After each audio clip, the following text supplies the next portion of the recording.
Good morning. My name is Corliss Smith.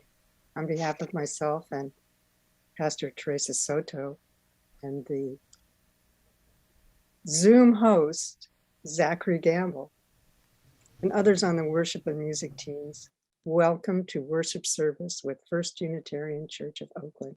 And that was by way of the incomparable Renee Witten on piano. Please turn off your camera while we begin our service and light our chalice and candles. This will allow us to begin with a quiet space.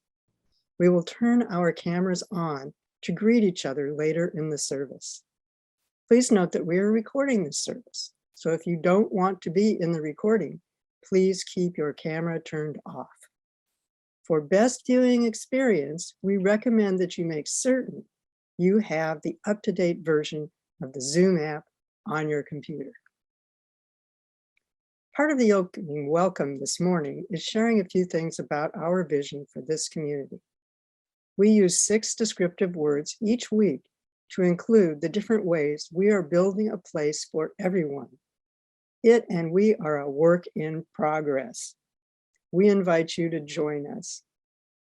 We are an intentionally multi-generational, multiracial, multicultural, inclusive, and anti-oppressive religious community. You are welcome here. We invite you to fill out the guest connection card you will see in the chat. We want to be able to support your exploration of what's available in our community that interests you and how you might participate. Welcome.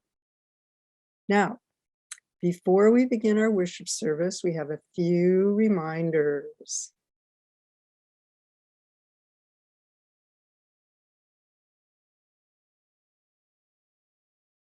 January board meeting, Tuesday, January 25th. Congregation book group meeting. 8th principle, what's next? I guess that's probably Thursday, January 27th. Join JTW for a discussion of what acting on the principle the congregation has chosen looks like. Cool.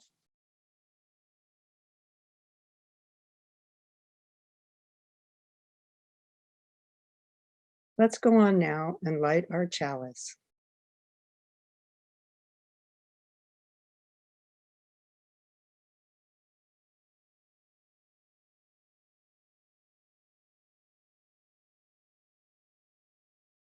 As we light the chalice and fully embrace the sacred space created here this morning, please hold in your hearts the Unitarian Universalist principle, which calls upon us to respect the interdependent web of all existence of which we are a part. White actor and author Gillian Anderson offers this reflection with which we light our chalice today.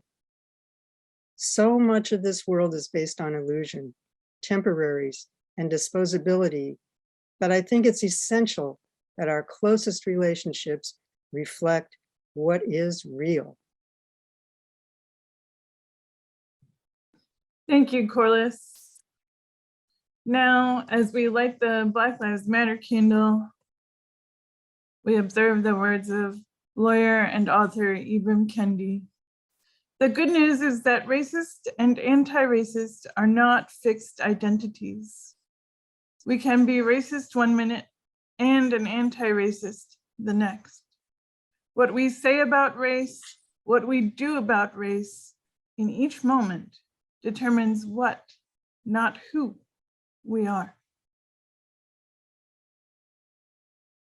Take a few easy breaths with me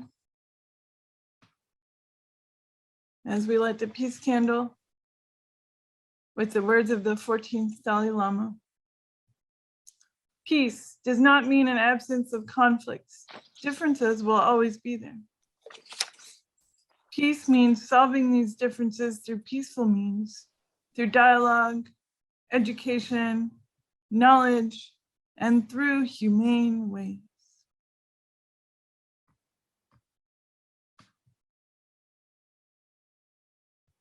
Now, we will unmute our microphones and greet our neighbors. Hello. Hi. Hi, everybody. Hello, everyone. Good morning. Morning. Oh, Howdy, neighbor. Good morning, everybody. Hi, Ron. Neighbors, hi, yes. neighbor Hey, Ron. Ron. Debbie. Neighbors. Marcy. Hi, Mary Jane. Hi, Hi, Amy. AJ. Hey, Judith. Hi, Linda. Hi, Dominic. Hi, Donna. Anna. Donna. Oh, Who else do we have on page Hi, 2? Dennis. Hi, Greg and Hi, Emily. Tom. Peter. Emily. Donna. Hi, Hello, Dick. Donna. Hi, AJ and Todd. Hi, Evelyn. Janice. Susan K. Hello, hello. Hi, Linda. Linda. Hi, Moore. Janice. Hi, all these Hi, people who are Judith. not visible. Hello, hello. Hi, Dick. Debbie. Dick. Morning. Hey, Luke. Luke. Hi, Dennis. Hi, Hey, Tom. Hi, MJ. Nancy. Hi, MJ. Janet. Penny. Hi, Ron. Alice. Hey, Donna. Hi, Zach. Hey, George. I'm going Hey, to Dick. okay, let's reinstitute our mutes. Reinstitute. Oh Mute again. Do what again? Mute. I'd like to read a poem by Thich Nhat Hanh. Maybe some of you know that Thich Nhat Hanh died very recently. He was 91. And this is perhaps his most famous and certainly for me influential poem. Call me by my true names. Don't say that I will depart tomorrow. Even today, I am still arriving. Look deeply. Every second I am arriving to be a bud on a spring branch, to be a tiny bird with still fragile wings, learning to sing in my new nest, to be a caterpillar in the heart of a flower, to be a jewel hiding itself in a stone. I still arrive in order to laugh and to cry, to fear and to hope. The rhythm of my heart is the birth and death of all that is alive. I am a mayfly, metamorphosing on the surface of the river, and I am the bird that swoops down to swallow the mayfly. I am a frog swimming happily in the clear water of a pond, and I am the grass snake that silently feeds itself on the frog. I am the child in Uganda, all skin and bones, my legs as thin as bamboo sticks, and I am the arms merchant selling deadly weapons to Uganda. I am the 12-year-old girl refugee on a small boat who throws herself into the ocean after being raped by a sea pirate. And I am also the pirate, my heart not yet capable of seeing and loving. I am a member of the Politburo with plenty of power in my hands. And I am the man who has to pay his debt of blood to my people dying slowly in a forced labor camp. My joy is like spring, so warm it makes flowers bloom all over the earth. My pain is like a river of tears, so vast it fills the 4 oceans. Please call me by my true names so I can hear all my cries and laughter at once, so I can see that my joy and pain are one. Please call me by my true names so I can wake up and the door of my heart could be left open, the door of compassion.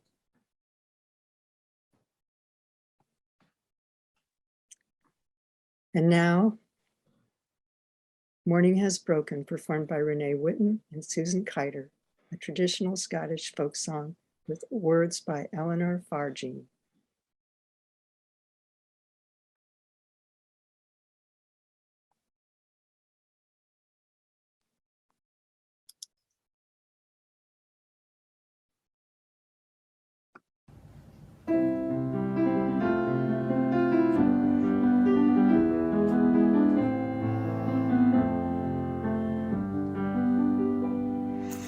Morning has broken like the first morning. Blackbird has spoken like the first bird. Praise for the singing, praise for the morning, praise praise for them springing fresh from the word.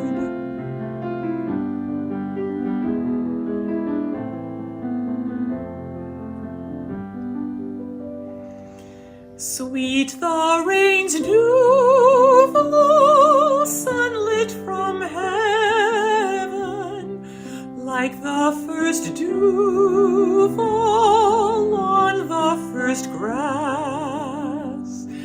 Praise for the sweetness of the wet garden, sprung in completeness where God's feet pass.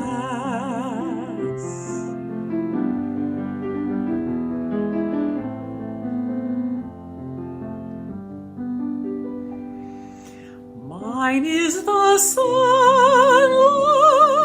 mine is the morning, born of the one light Eden saw play. Praise with elation, praise every morning, God's recreation of the new day.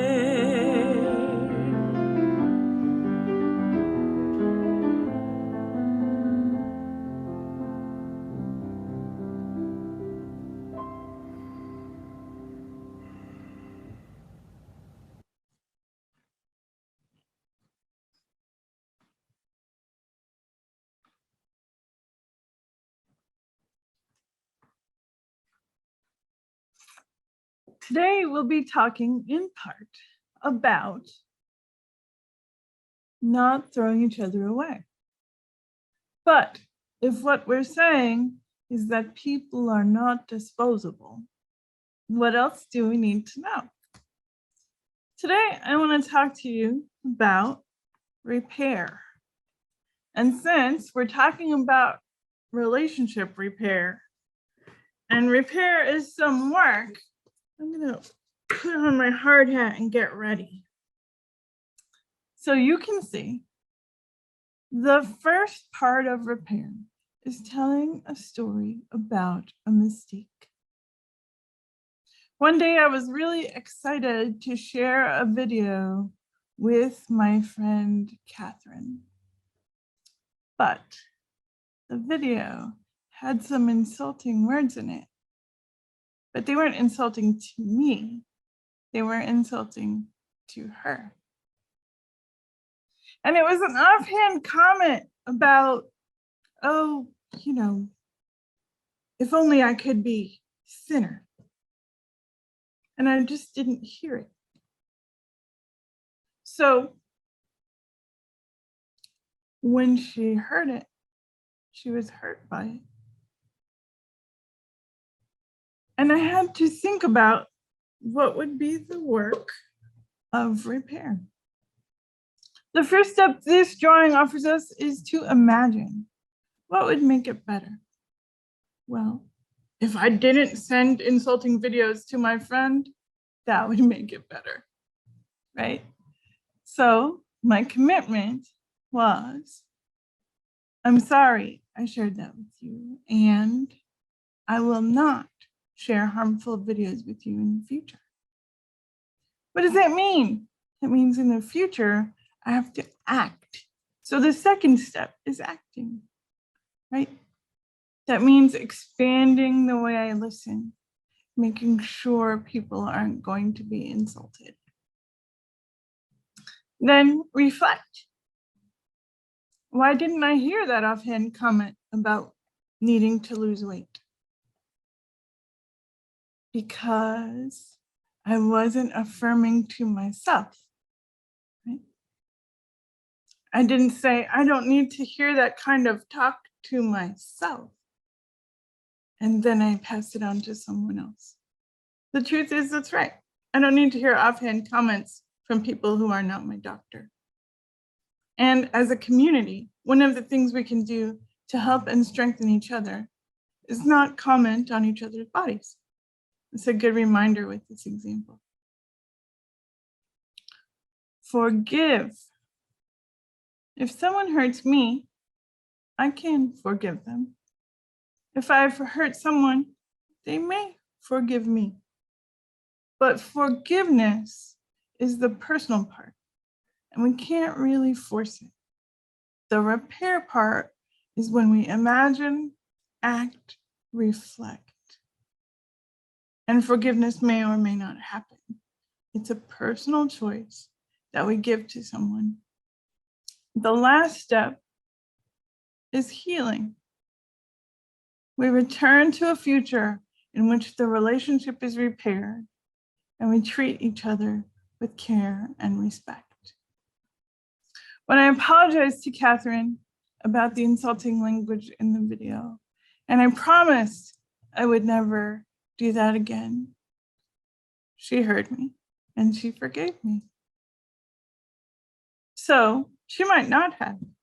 She might have said, well, Teresa, that's fine, but don't ever send me any videos again because clearly you didn't listen closely. And she would not be wrong. In that moment, I had not.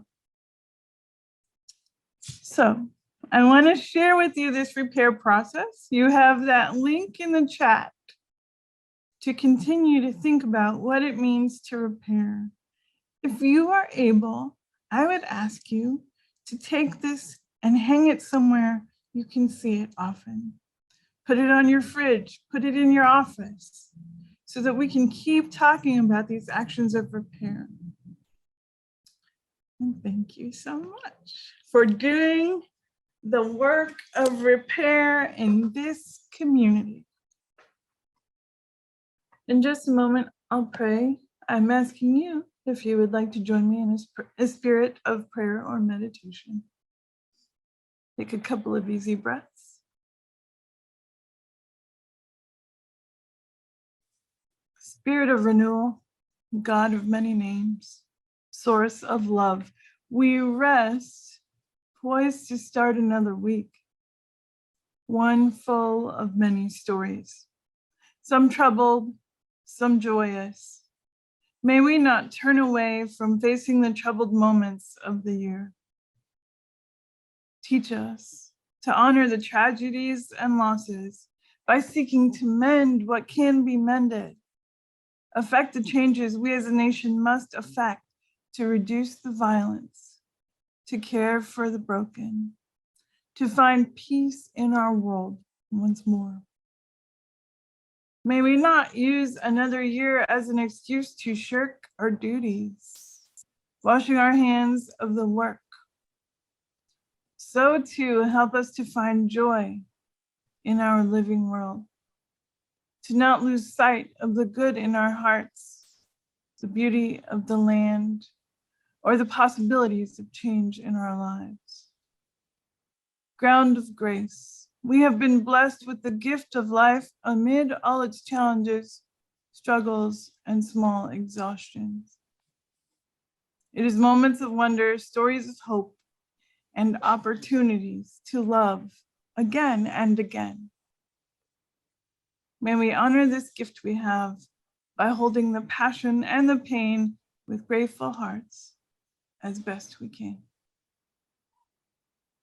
In just a moment, we'll listen to Look for the Silver Lining.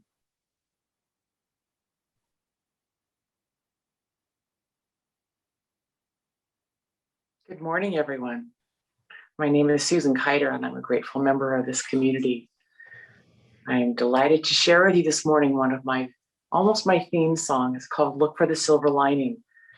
And I just wanted to say that it's not about being Pollyannish. It's not about, oh, everything will be okay, and always look on the bright side. It's that life happens, pain happens, suffering happens, and joy and love also happen. And I choose to be with both. And I choose, like with COVID, along with the suffering, along with the eliminations, with the terrible things that have happened, I have also found joy in things that I didn't know could also be there. And for me, that's the silver lining. So I invite you to receive this song holding both of those. Look for the silver lining. Look for the silver lining whenever a cloud appears in the blue. Remember, somewhere the sun is shining, and so the right thing to do is make it shine for you. A heart full of joy and gladness, which soon will banish sadness and strife. So always look for the silver lining and try to find the sunny side of life. One more time. Look for the silver lining whenever a cloud appears in the blue.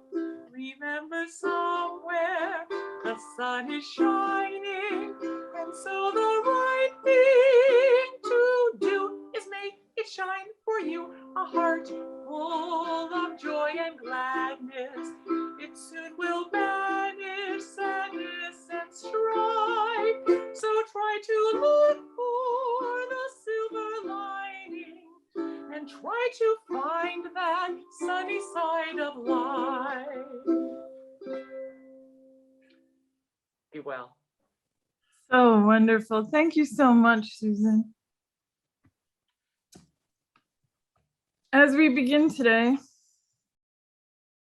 I remembered that I wanted to offer you, if you would like to hang up that repair process, but you don't have a way to print it, send an email to yesplease@uuoakland.org. Can a couple of people put that in the chat? And then we will mail it to you.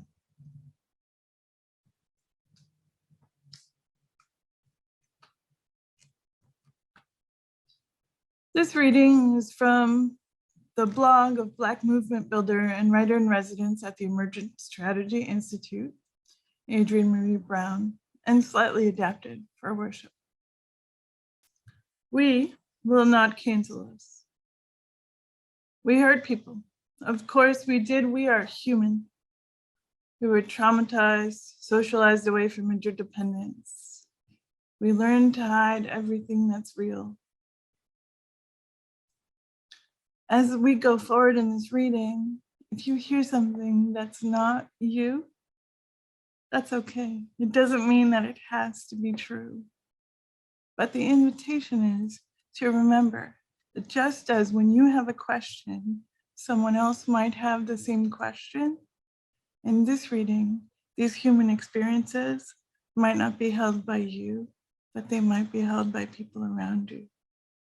So I ask you to hold them, not with a lens of whether or not it exactly fits, but with a wider lens of community and compassion. She says, we learned that fake stuff hurts, but it's acceptable.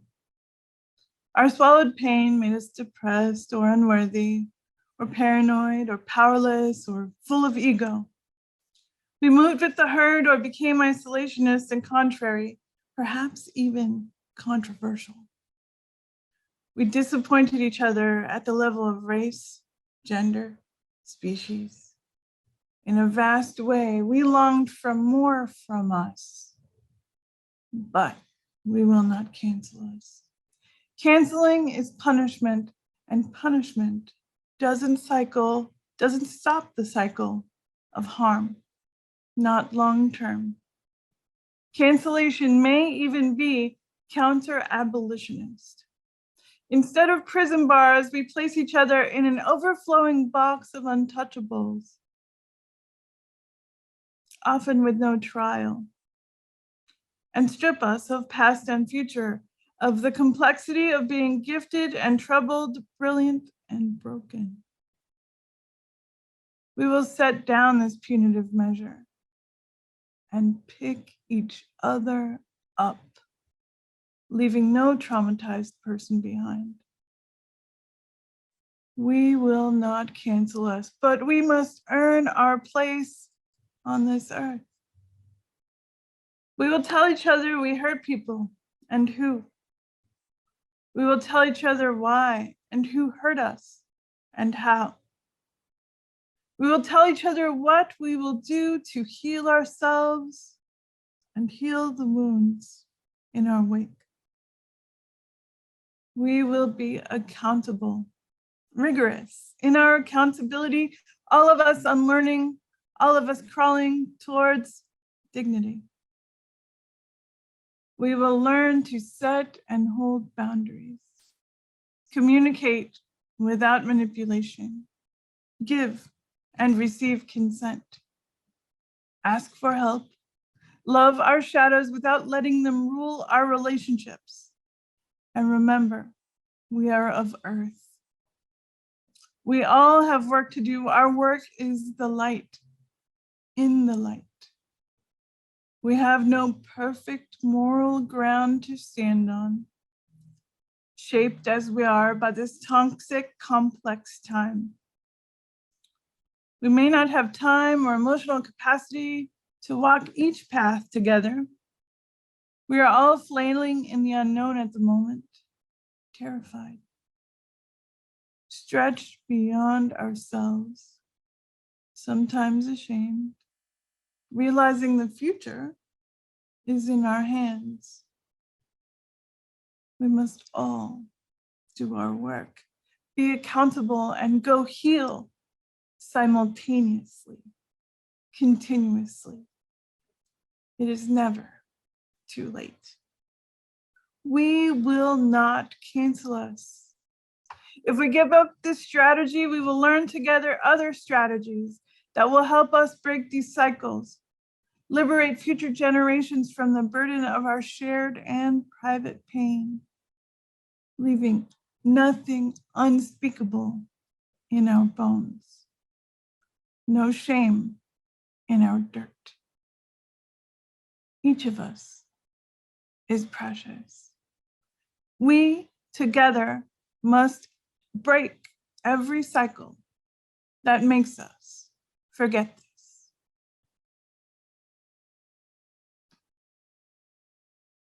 Amen.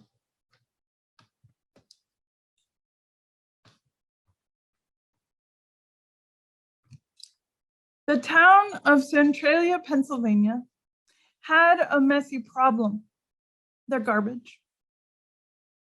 In the late 1950s and early 1960s, makeshift dumps were popping up around town. But when the garbage began to spill into the graveyard, people began complaining to the city. The city had a great idea. Why not use the abandoned strip mine in town? Why not use that as the official dump? For a while, everything went okay. People had the sense that they were throwing their garbage away. Then one tiny thing happened that changed everything, and not in a good way. On May 27th, 1962, someone lit a match and set that garbage on fire. Unfortunately, the garbage was sitting on a seam of coal. The coal underground caught on fire. Of course, people tried to put the fire out. They tried to dig it out, pour sand in, but nothing worked. The fire is still burning.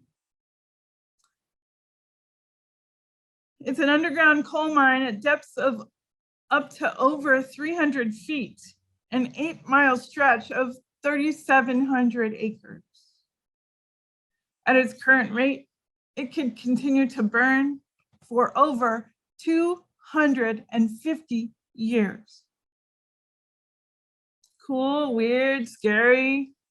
What does that have to do with our practice of Unitarian Universalism? Centralia, Pennsylvania had 1,000 residents. But now, the town is full of toxic fumes, carbon monoxide, and sinkholes. In 1992, the governor took the land to be owned by the government. There are 7 people still living there, but when they leave, the town will be empty. In an attempt to throw the garbage away, the people of Centralia destroyed their community. What they didn't know is that there's no such place as a way. I was born on April 30th, 1972 in a small hospital in Belgium where my parents were stationed on an army base. That day, I weighed 2 pounds and 14 ounces. The doctors told my parents that I was going to die and that they would make arrangements. After 12 hours, the doctor said that maybe I wouldn't die, but I was going to be, and we don't use this word anymore, but they did back then, a vegetable. After 12 more hours, the doctor said maybe I wouldn't be a vegetable, but I would probably never walk or talk or be potty trained. After 12 more hours, the doctor said I would probably be severely intellectually disabled and might someday be able to work in sheltered employment. My mother says I taught myself to read when I was 3, beginning with headlines and stories from the newspaper. Eventually, I would become a teacher of languages, English and Spanish.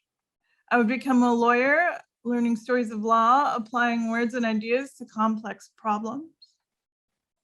All of that began with my parents' certainty that imperfection did not make me disposable. After visiting doctors and specialists, my parents received the news that I have cerebral palsy. Cerebral palsy happens when the brain cells responsible for muscle control and movement either fail to develop appropriately or die as a result of the injury, like lack of oxygen during the birth process. It can be a stable condition. Thankfully, I do have a life and a body that provide me opportunities to move through the world, not as someone who is sad about what isn't possible, but rather as someone who is curious about what else is possible. While cerebral palsy has presented challenges in my life, it has also left room for asking important questions. Who is a person possessing inherent worth and dignity? How do we live into the fact that there is no such place as a way? People occasionally ask me what led me to become a minister. This is one of the elements in my mission in life, to proclaim and affirm that everybody, and indeed every single body, has built-in value and is a vessel for honor and respect. Attitudes toward people who are different in society expects have only changed slowly over time. In the earliest 20th century, progressives, including Unitarians, were enthusiastic about eugenics. The idea that society should be improved by selecting only desirable people to reproduce. Unitarian clergy inspected prospective couples for marriage to make sure they were normal, physically and mentally, whatever that meant to them at the time. The renowned Unitarian activist John Haynes Holmes encouraged his fellow ministers in the Liberal Ministers Association of New York to perform nothing but healthy marriages for the conservation of the normal family, so that in the interest of improving society, defectives did not propagate. Haynes Holmes was using his philosophical perspective to justify disposing of people. Haynes Holmes wrote, "Nothing is more important to my mind in our modern treatment of the question of marriage than to use our powers of social control to prevent many people from marrying, those namely, whose marriage for one reason or another can be nothing but a tragedy." Let's consider the reason to challenge these beliefs. For starters, it is essential for me to be clear and precise with you about this exact thing. My body is not a tragedy. No one's body is a tragedy. Bodies like mine are not defective. Disabled bodies and what we might consider average bodies are some of the examples of the infinite ways people can be humans. We must identify and incorporate this truth to move toward equity and justice. Even though Unitarian Universalists mean well, and it is easy to ignore barriers that don't affect us, it is important for us to think together about how we devalue the presence of some folks. I invite us into an ethic of indispensability. An ethic of indispensability, the practice of treating each person as an essential person in community, asks us to be authentic and to do fearless self-inventory. We must do more than notice the mistakes and emphasize the differences of others. Part of our work is to confront the ways that we participate in the various systems of oppression that we are trying to dismantle. This includes all the ways we leave people out, leave people behind, and cut them off. We are accountable for barriers to community precisely because there is no such place as a way. Can we reflect? Shine the light in our own hearts, make corrections, take action. We know that people are in development. We are in development, and this gives us compassion for people when they behave badly. What are the ways we are leaving people out, leaving them behind, or cutting them off in any given moment? What might we do to act in a different way to bring them back in? It is by keeping covenant that we build brick by brick and moment by moment the beloved community. There's no magic wand. It's our ongoing work. The people in our communities who don't keep covenant and break their promises cannot be managed simply by punitive action or by withholding connection and support. Rather, we must say no to the actions that harm community, but not no to the people. There is no such place as a way for them either. We have to decide. One obvious example is active Nazi and neo-Nazi mobilization. Being a neo-Nazi is not a belief acceptable within the practice of pluralism because it is destructive. Targeting specific people for harm because of their skin color, ethnicity, religion, or other intrinsic aspects of identity like queerness and disability. We are the ones responsible for holding steady the boundaries that care for and strengthen our communities. We must form faithful responses that allow for the health and well-being of every person by putting a stop to harmful behavior. What about after? How do we reckon with people doing harm and making amends?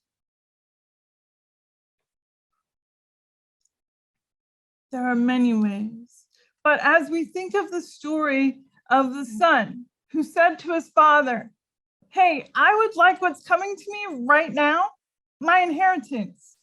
The father hadn't died. He was standing there. It wasn't inheritance time. But he got the money, and you know what happened. This particular son wasted all the money in another country and had to get a job feeding pigs. And sometimes he would look at that slop and think, "That's better than what I ate this morning."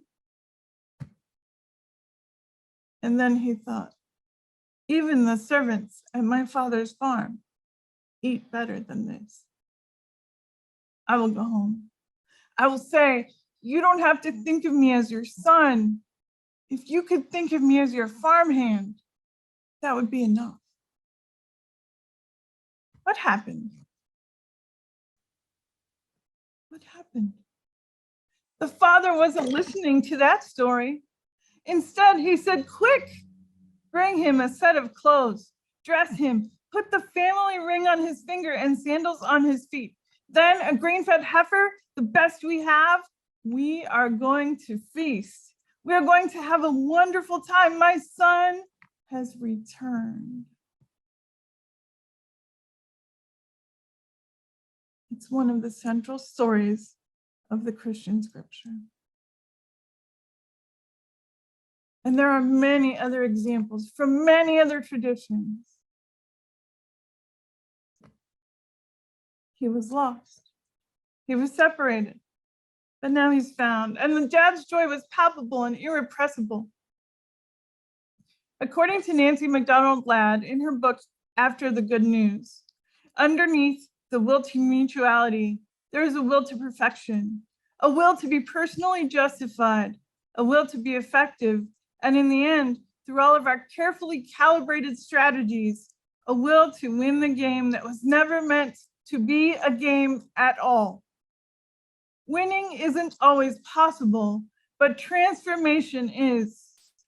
Our communities must imagine new levels of connectedness in which we are clear, crystal clear, that every person, as they are, is valuable, in which we preserve connection and human dignity, even when we have to say no to bad behavior, and yes to remaking promises to one another when we break them.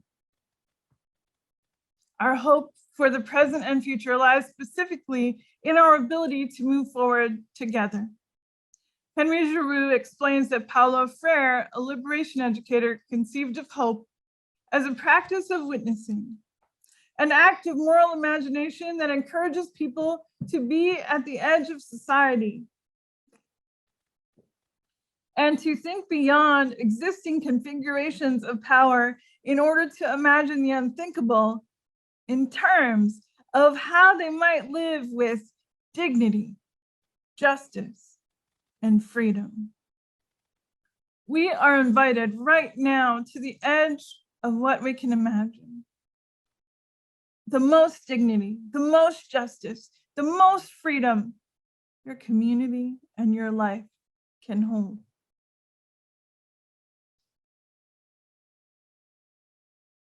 Some people will tell you that things are fine the way they are. An investigation by US National Public Radio found that 135 unarmed Black people have been killed by police since 2015, often by police with flags on their record. This qualifies as a public health emergency on which Unitarian Universalists should take just and healing positions, but also action. People will try to tell you that there is no more room or care for white people. This is a manipulative lie. Researchers quantified the impact on Black, Indigenous, and people of color in terms of life lost, a way of measuring premature death that gives greater weight to death at a young age, and found an average of 31,960 years of life lost annually in the United States due to police shootings. I will say that again. 31,960 years of the lives of Black, Indigenous, and people of color lost annually. You are called to more than this. You are smarter than to invent sides when what is at stake is for each and all of our humanity. Our lives are embedded in a greater fabric that is woven with the threads of our individual lives. What happens if we pull one thread out of the fabric? There will be a hole. You are needed. Remember that we are moving toward a clear hope, bringing as many folks as possible. According to Giroux, it is a notion of hope grounded in a celebration of human agency and a full-scale attack on the fear of freedom. That's you, grounded in your community. There is no way for you or anyone else as we engage in this vibrant hope. You have a blessing to bring to the world. Bring it imperfectly, but bring it now. Let it be so. Let us see to it. Next, I welcome Debbie Kaplan with a special invitation for you all. Good morning, everybody. Thank you, Reverend Teresa, for a very important and thought-provoking sermon. I'm a member of the Board of Trustees and have been for a couple of years now, and I'm currently serving as treasurer. And it is my profound pleasure to do so. And I wanted to talk to you about service on the Board of Trustees. We are anticipating having a very, very low number of trustees continuing on after the next all-church meeting. And at this point, we're really low on people who've expressed interest in serving on the Board of Trustees. When I heard about that, I thought, well, people need to know that. As individuals might say, no, I don't think it's going to work right now, but might not fully understand the scope of the need. When I agreed to be a member of the Board of Trustees, somebody approached me individually, and I thought, well, I've never done that before, and I suppose I should. I didn't really know what it was going to be like. And I have to admit, I had totally underestimated how much pleasure there is to serving on the board. Our meetings are extremely well planned and well run, and it gives me an opportunity to work with some wonderful people and examine questions that are very important to how we operate together as a church and as a community. What are our priorities? How do we bring our values into how we operate? It's a very, very rewarding job and a core job, because truly the church can't function without people stepping up and agreeing to serve on the Board of Trustees. I'm here to say, if I can do it, so can you. Please think more seriously about joining the Board of Trustees. You won't regret it. It's a great group of people to work with, and the work is so important, especially as we're looking at moving from virtual operations to in-person operations. There will be many meaningful conversations and work for the board to do, and it would be great if you were part of it. Thank you very much.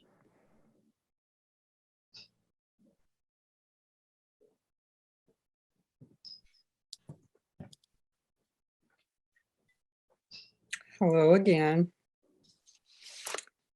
We all make a contribution to the church, and our contributions are important. It's been a long time since we've been together in our wonderful building, but I feel hopeful we will be there in the not too distant future. Yeah. Meanwhile, Stefan Schneider is ever busy protecting, repairing, and improving the physical church for us. Yay, Stefan. Of course, this costs money. Expenses go on. So please contribute what you can and see how on the accompanying slide and in the chat.